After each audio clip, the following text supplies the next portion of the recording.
Hey guys, and welcome back to my channel. Welcome back. If you're new here, kindly do subscribe.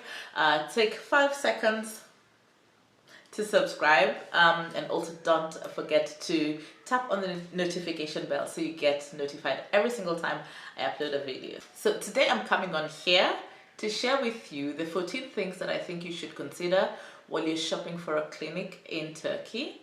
And this is for any surgery, so I'm going to make this as open-ended as possible, because there are many kinds of surgeries that happen in Turkey. Turkey, in case you did not know, is one of the leading countries in medical tourism in the world. Yes, Google it if you don't believe me. They are doing very well in the world of medical tourism, and if you know anything about me, I am in the tourism industry, so I know it for a fact, and also know how much work the Turkish health system and also the tourism system helps in making sure that this happens. Okay, so these are the 14 things that I think you should consider while shopping around for a clinic in Turkey to have any kind of surgery done. Okay, let's start. So just before we get started, I would like to first mention that when you're shopping for a clinic, you're not shopping for one, you're shopping for a minimum of 5 clinics. At the end of this process, you want to have 5 clinics that have got all these things that I'm going to be mentioning. Okay, and I will let you know why you need 5. Okay, and this is from my experience. Of course, other people have other experiences. I'm talking from my own experience. Okay, so from my own experience, you need to have at least 5 clinics that have all these 14 things, and we'll talk about why at the very end. Yeah, so let's get started. So I have the list here of the 14 things, and let's get started. So the first thing that I think you need to consider is to make sure that the clinics you're looking for are legit. Are there any fake clinics, Melissa? I hear you ask. Yes, there can be clinics in Turkey that operate without having any legal right to do so. What do I mean? For any clinic to work in the medical tourism, and because you're coming from another country to go to Turkey for treatment, you are a medical tourist. You're not a normal tourist, you are a medical tourist. And there are certain clinics that are allowed to work in this area. So in the area of medical tourism, they are accredited by 2 organizations. The first one is Tursab, and Tursab is the Association of Turkish Travel Agencies. That's the first one. The second one is the Turkish Ministry of Health.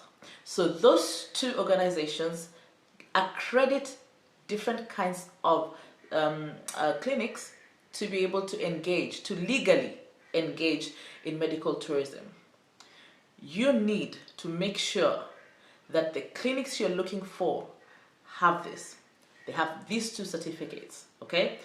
You must ask. Do not let them tell you, you must ask. Otherwise, in the link below, there are 2 links below that you'll find. One is the Tursab one, and the second one is the Turkish Ministry of Health, and you just go in and type the clinics you're looking at. Okay, type in the clinic. If it shows up, then it is accredited. This is very important for you to have, because in case of anything, these clinics have an insurance that covers them and you in this whole process. So it's very important that the clinics that you're looking for have this one. Okay, so they need to be legit. They need to have a Tursab and accredited by the Ministry of Health, the Turkish Ministry of Health. So the second one is actually a no-brainer, but I will still mention it, and it is hygiene and safety standards. Okay, here you want to look for a clinic that has very strict hygiene and safety protocols. You're going to be traveling to another country. In case of any emergencies, any safety emergencies, let's say there's a terrorist attack, what are the protocols like?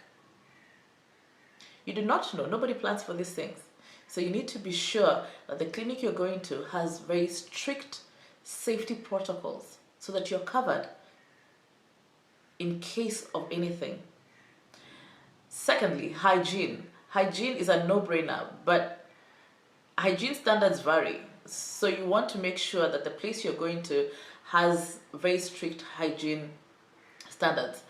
I talked to a person who had gone to a clinic in Turkey that she later found out was not accredited actually, and this clinic, the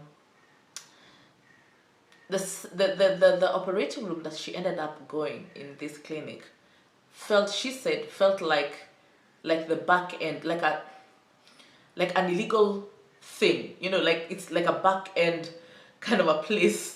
Like she said that she did not feel safe. She did not feel safe with this place, and this company is actually out there on YouTube, has got pictures here, has got people showing you that they've been they've done surgeries through that clinic. I will not mention any names, and that's why you need to do your due diligence. This is why you must do your due diligence. So don't believe everything that you see in online also, but make sure that all the reviews that you read and see, that you're also looking for the bad ones, right? And if you see even one negative, even one bad one, poke into it, dig deeper, just to make sure that you're safe. Okay, so hygiene, as very strict hygiene and very strict safety protocols. That's another one. The third thing that I think you should take care of, or you should consider, is the onboarding process.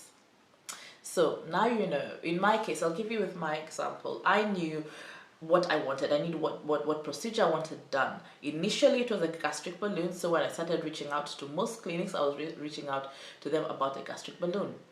And this is my own personal experience. I experienced that some were very quick to want to start booking me in and giving me when they were available, their available times and all that, wanting me already to commit, without first wanting to carry out a procedure, or without wanting to get my details, without wanting to look at my medical files to see if I was eligible for this or not. The only thing they looked at, and this actually there were several, the only thing they looked at was the BMI. So they'd ask me how tall I was and how much I weighed. That was it. And then from there, of course, they figure out the BMI, and then because my BMI was, of course, above the 25, I was eligible for a gastric balloon.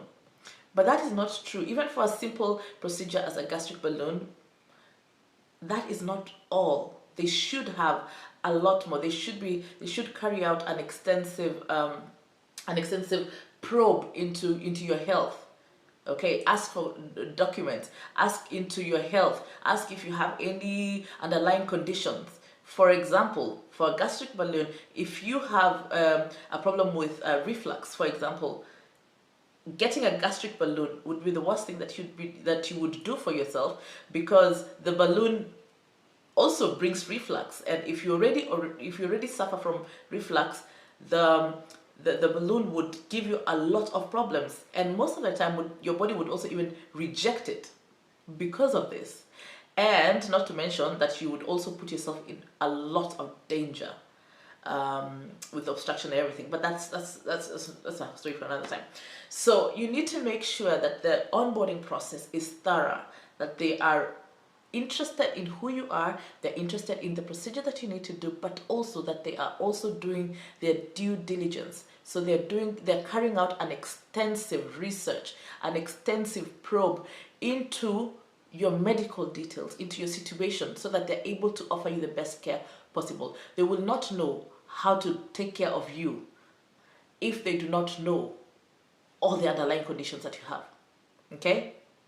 So it's very important that the onboarding process is thorough. The fourth thing that I want to mention here is the post-operative care and follow-up. It is imperative imperative that you look for a clinic that has comprehensive post-operative care. It is imperative that you look for clinics that provide comprehensive post-operative care instructions and follow-up appointments. So you need very clear post-operative care instructions and follow-up appointments. And the reason you need all of this is because the clinic needs to continue monitoring your progress. How do you do so? So I am coming from Denmark and I'm going to Turkey to get a surgery done. One of the things my surgeon told me was to book a number of tests, to have a number of tests done at my hospital, my own hospital, before I left, before we even started talking about, this was actually part of the onboarding. I need to do some tests and send those results to them so that they could advise me on what I needed to do. If for example, as we found out, my iron levels were low. So get those back up, right?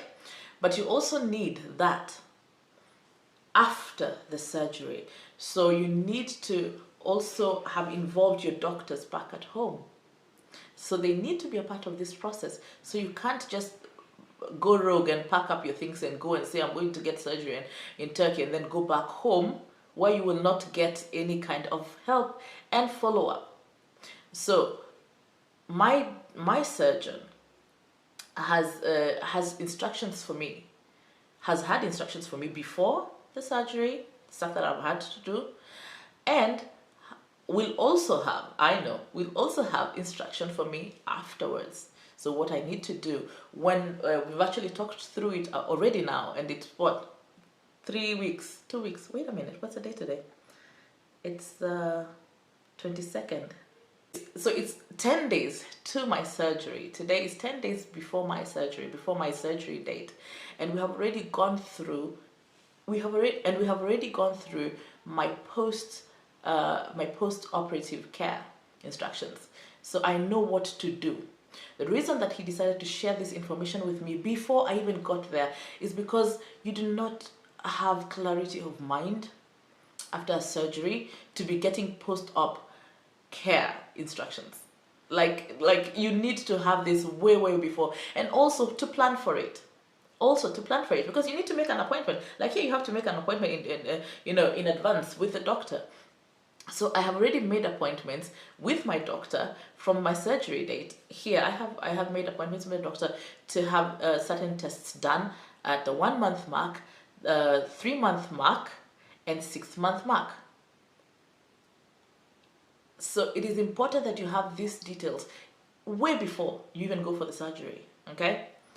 This also will help you just get calm and to know that, oh, I've got support. All right. Good. Another thing to consider under this is also the availability of the medical team in case of anything. So I know that I always can contact the medical team in Turkey even after the surgery, and there's no some clinics will say that they will give you support for 6 months, others say for up to a year. My surgeon is lifetime. He stands by his work and he's gonna do it. Oh, sorry, I have to pick this up. Hi, Anas. Sorry. I can't remember where I was.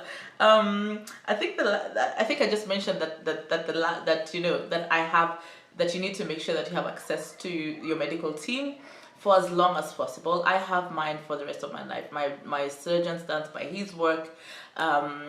So any complications that happen because of the surgery, directly caused by the surgery, he would be willing to help. As a result, so any complications that might happen even 3, 4, 5 years later, you know, that a direct result because of that surgery, he would be willing to, you know, to take responsibility for, and to also help me to also help me fix them. Okay, so it's very important that you make sure that you have that you have access to the medical team even after your surgery. So the next thing is, and I think I mentioned a little bit of it, is the reviews and reputation of the clinic. Okay, so here I am going to send you to TikTok. Go on TikTok and write whatever surgery you're looking for in Turkey, right?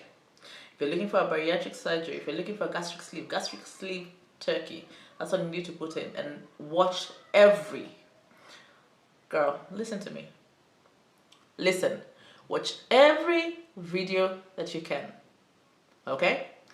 Every single one of them has important information for you, okay? After you've done that, search the clinic that you've decided, okay? The clinic that you've decided, write that clinic and look for reviews. Again, every single video, watch, listen. Watch, listen. Look at the comments. What are people saying? You are doing your due diligence about this clinic, and the people who can review this clinic the best are people who have been there and gotten surgeries there. So you need to make sure that you're listening to what they're saying. Make sure that you're listening to what they are saying, okay? They're your best friends at this point, okay? The reputation of the clinic, that's something different. You want to look at what other doctors, for example, say about it. Get online, search that clinic. If you're working with a clinic that is accredited by both the organizations we talked about earlier, point number one, so that means the Turkish travel agencies and the Ministry of Health, the Turkish Ministry of Health. If you're looking at a clinic that has those, they most probably have reviews of the clinic. So the reputation of the clinic, there are kind of doctors that work there. I went an extra step and also looked at what's a medical team, what do they do. I looked at their reviews. I looked at what people were saying about the medical team that would be attached to me. Okay. The next thing is while you're still doing these reviews, you're still on TikTok, you're looking at before and after photos and videos of the procedures. And this is from all the previous patients. You're looking at their scarring. Look at how that happened. A dark skin like a girl like me, I have had I sometimes get keloids, so I've looked at other black at other African melanated women and men also that have had the surgery that I'm going to be getting, and checked to see, how is their scarring. And this I widened to look at all possible things. All possible. So it was not just my clinic, I was looking also at the before and after photos of anybody who had taken this kind of surgery that I wanted to do and have done in Turkey. Then I narrowed it down to the clinics that I was looking at. And then if I had any concerns, like for example the keloids, I mentioned it to my surgeon and asked him, so what's your plan? I do sometimes form keloids. What's your plan to help me work with that? Thankfully for me, my surgeon has heard of keloids and knew what to do, and we talked about what care that I might need. So it's very, very important that you look also at photos, because photos and videos will tell you the truth. You can look and see, okay, a surgery can look, okay, it's just 5 holes or 3 holes. Some do even 4 holes, right? And you're thinking, oh, it will just fade off. Yeah, for some it does, for others it doesn't. So you need to know what to expect. Okay. The other thing that is also quite related to this is the surgeon's experience, expertise, and reputation. Again, go online, go on TikTok, watch all the videos that about your surgeon. Go online, research your surgeon, research your surgeon. And if you have any problems, you can also always always write the Turkish the Ministry of Health in Turkey and ask about any surgeon that you might want. Okay, that is your right to do. So you're considered to go on medical tourism and you're researching the surgeon. You're welcome to do so. You can also do that about the clinic. And I'll also tell you a story about how actually that happened for me without me doing it. Story towards the end. Okay. The next thing. Now this video is becoming long, so I'm trying to rush through this. The next thing is the technology and the technique used for the surgery that you're looking for. I am going for like a gastric sleeve, like I mentioned, and there are different ways to carry out the procedure. The way that it's done in Denmark, for example, is very different from and a bit old school from how it's done elsewhere in other places, and especially in Turkey. Turkey is very innovative when it comes to gastric or bariatric surgeries. It's a bariatric capital of the world. You've heard me mention that before. So they're very innovative, and so in this regard, you want to look for the latest technology. There's a reason why they keep coming up with new technology.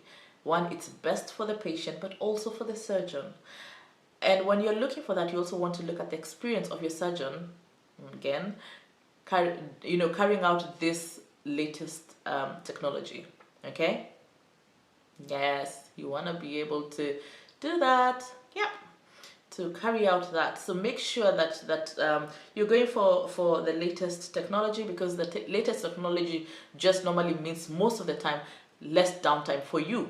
So it's better for you in how long it takes for you to get back up after the surgery. Yeah. So yeah. The next thing that I think is important to look at is access to the surgeon before and after the procedure. I think I mentioned this earlier also when I was talking about aftercare or post-operative care. But I kind of wanted to put in as a bullet point on itself, because this surgeon is the one who's done the surgery, so they know what they have done. And before the surgery, you need to go and ask your surgeon all the questions. You need to be able to access him or her. Whoever's going to be doing your procedure, you need to be able to access them when you need them. If you have any question, if I wake up in the middle of the night and I have a question, I want to be able to write to my surgeon and send that message out, send that message and expect that he will answer me. Or if I need to schedule a call, that I'm able to do that as well. Okay. It's good to have the medical team or the coordinator, but the coordinator is just that, a coordinator. The surgeon is the one who does your surgery. He's the one who takes care of you, of your health, right? There's the one carrying out the procedure. So you want to be able to be sure that you can access them both before and after, that you can write or call your surgeon and go like, oh, today I'm feeling like this and like this, what should I do, right? Very, very important, because then they give you that post-operative instructions. Okay, so you're feeling like this is what we need you to do. Go to the ER, and when you go to the ER, say this and this and this. It's very important.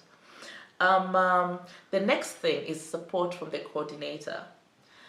This right here, I think, might be the most important thing for you.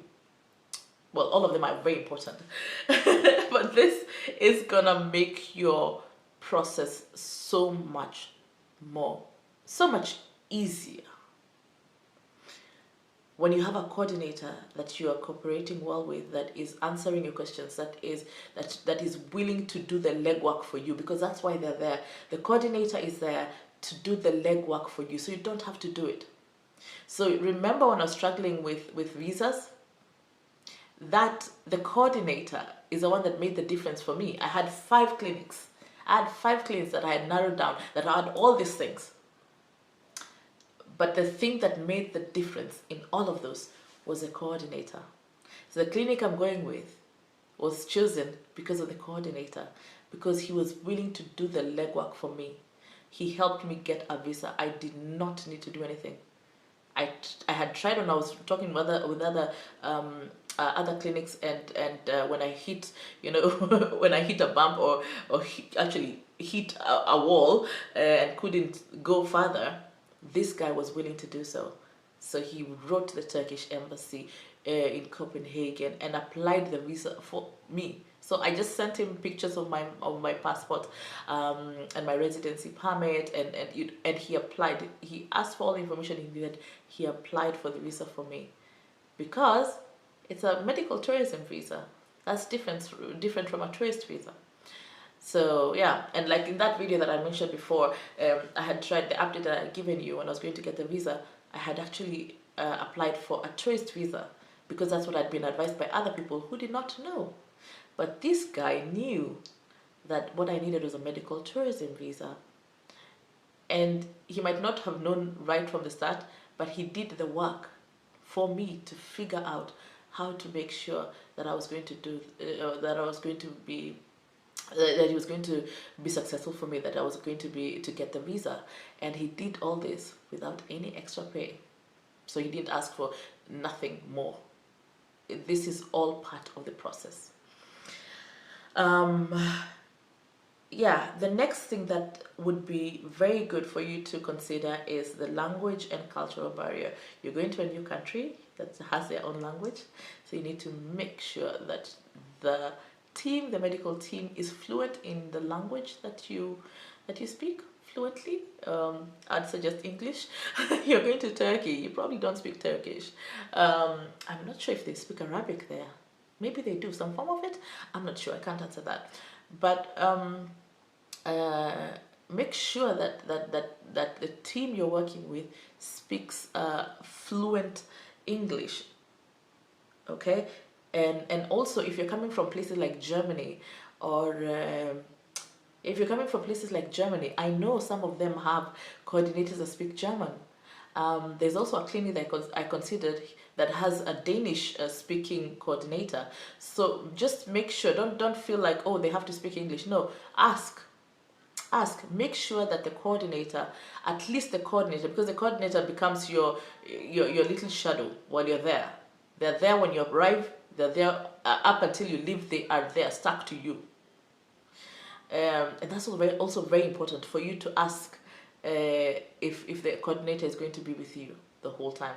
Because there's some places that book in a lot of surgeries where it's like, you know, a treadmill. You just like on a conveyor belt, just going to the surgeon into the operating theater to get butchered and come out on the other side. But there is no support because they only have, you know, a certain amount of coordinators, so you're kind of played along with all the coordinators that are there. You don't get your own specific coordinator. I would suggest you get your own. You get a place that has your own, who is with you the whole way from start to finish. Okay, and make sure that they speak the language that you speak, that you are fluent in. This is so that you can make sure that you're able to communicate clearly and able to understand everything that is going to happen. You know, it's a procedure. It's a medical procedure, so you need to be able to understand everything that is happening, and also the post-operative care and instructions and any other important information that they might have to give. Another thing is a cultural bit of it. Remember that there are cultural differences. Turkey, most of Turkey is Muslim, so they have their own cultural. They'll have their own culture, and it could be different from where you're coming from. So remember to also ask into that. If you don't know anything about their culture, ask into it. Thankfully, I know I have a few friends here who are Turkish, so I know what to expect. But if you do not know, ask and do that information. You know, just ask so that you also respect their culture. Okay. Yes, you're still a tourist, and you need to abide by the rules of tourism, which is when you go to a country where there's a local, you respect the local culture. That's one of the tenets of responsible tourism. The next thing, and this is the second last thing, it is patient comfort and convenience. So you want to look for a clinic that provides a comfortable and relaxing environment for you. You want them to have amenities like Wi-Fi, girl. You want them to have Wi-Fi, people, because your downtime, what are you going to be doing? Yeah, you're going to sleep, but what are you going to be doing? You know, you want to have Wi-Fi, you want to be able to get on Netflix and to get on TikTok and to get on whatever to entertain yourself, okay? So Wi-Fi is important. Additionally, look for a clinic that is able to give you additional services such as airport transfers. That is something that must be part of your package.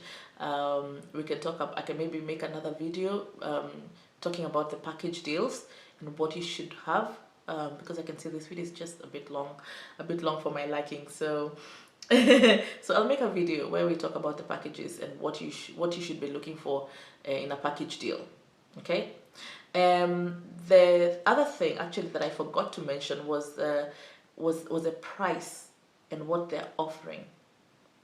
You want to look for a clinic that has that is transparent. Okay. You want to look for a clinic that offers transparent pricing. You want it detailed.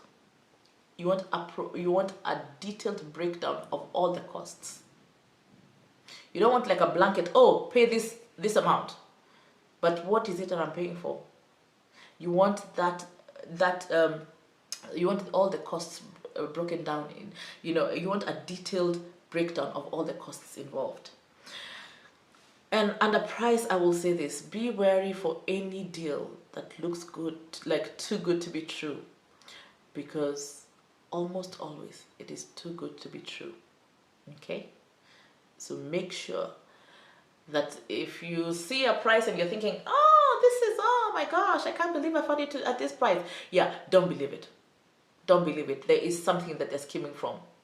I would also do what I would also suggest that you do what I did when I looked at the prices. I was looking at what's the average cost.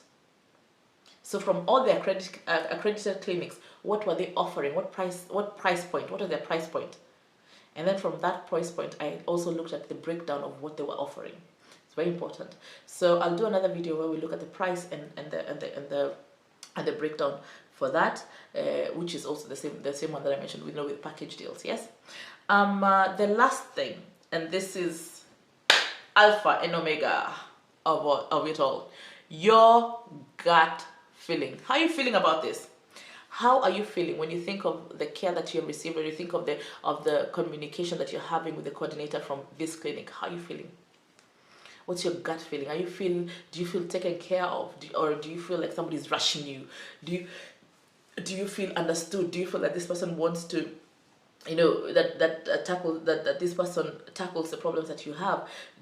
Are they able to schedule an appointment with a surgeon for you if you need that? Are you able to, how are you feeling?